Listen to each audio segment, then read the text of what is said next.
Breaking news చూస్తున్నాం. ఆంధ్రప్రదేశ్ హైకోర్టును ప్రముఖ యూట్యూబర్ జోసెఫ్ ఆశ్రయించారు. తనపై రాష్ట్రంలోని పలు పోలీస్ స్టేషన్లో నమోదైన కేసులన్నింటినీ కలిపి ఒకే కేసు కింద విచారించేలా ఆదేశాలు ఇవ్వాలని కోరుతూ అతను హైకోర్టులో పిటిషన్ దాఖలు చేశాడు. తనపై నమోదైన అన్ని కేసులపై సిబిఐ విచారణ జరిపించాలని జోసెఫ్ తన పిటిషన్లో పేర్కొన్నాడు. ఈ పిటిషన్లో ఏపీ ప్రభుత్వం డీజీపీతో పాటు ఏలూరు, ఎన్టీఆర్, కాకినాడ జిల్లాల ఎస్పీలను జోసెఫ్ ప్రతివాదులుగా చేర్చారు. అలాగే పాయకరావుపేట, పిఠాపురం, మచిలీపట్నం, నర్సాపురం పోలీస్ స్టేషన్లో ఎస్హెచ్ఓలను కూడా ప్రతివాదుల జాబితాలో చేర్చారు. కాగా యూట్యూబర్ జోసెఫ్ దాఖలు చేసిన ఈ వ్యాజ్యంపై రేపు హైకోర్టులో విచారణ జరగనుంది.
ఆంధ్రప్రదేశ్ హైకోర్టును ప్రముఖ యూట్యూబర్ జోసెఫ్ ఆశ్రయించాడు.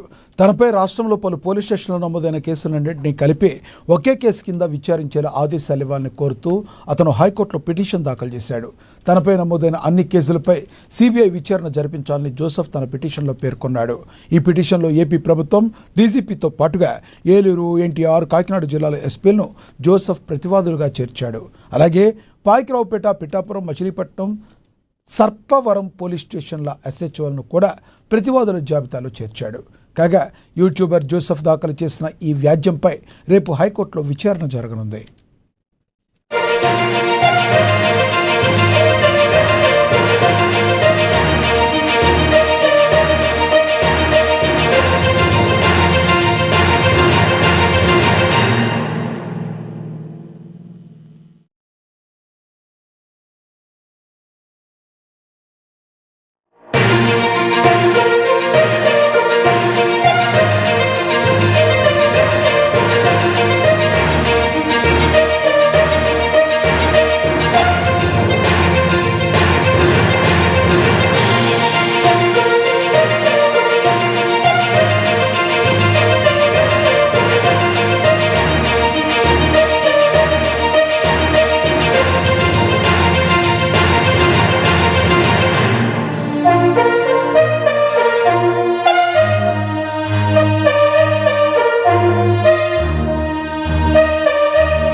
ఈ రోజుకి ఈ 4వ బెయిల్ వచ్చిన తర్వాత మళ్ళీ 5వ అరెస్ట్ టోల్ గేట్ దగ్గర పట్టుకొని ఇప్పుడు మళ్ళీ నక్కపల్లి తీసుకెళ్తున్నారు.